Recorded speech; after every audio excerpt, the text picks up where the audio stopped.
Je vous propose à présent de partir à la découverte de l'espace public numérique de Parthenay. Depuis l'été dernier, ce lieu s'est doté d'un Fab Lab, un laboratoire de fabrication qui dispose notamment d'une imprimante 3D, un outil qui, vous allez le voir, permet de susciter la créativité. Marie-Ange Cristofari avec Cédric Cotas.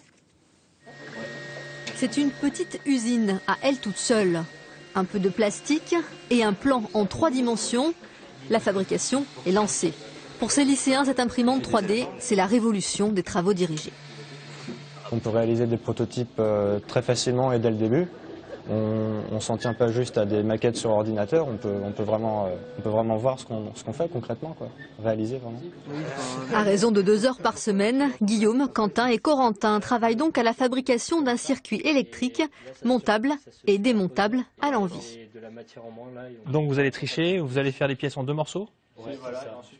Le fait de pouvoir produire directement leurs pièces influe sur le projet en lui-même et c'est un plus pour la pédagogie. Ça leur permet d'accéder à une autre démarche de conception qui se fait par itération en fait, par essai-erreur. Donc là en fait on les encourage presque à faire des erreurs de façon à ce qu'ils découvrent pourquoi ça ne marche pas, qu'ils soient capables de corriger, de comprendre et de progresser comme ça en apprenant de leurs erreurs. 150 élèves des filières sciences de l'ingénieur et design et arts appliqués peuvent utiliser cette imprimante en 3 dimensions, mais aussi une fraiseuse et une découpe laser.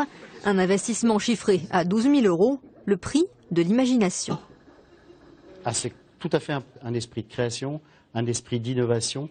Moi, ce que je rêve un peu autour de ça, c'est que les jeunes de notre territoire aient une étincelle, une envie de poursuivre dans cette démarche-là pour créer des objets de demain ou améliorer des processus existants.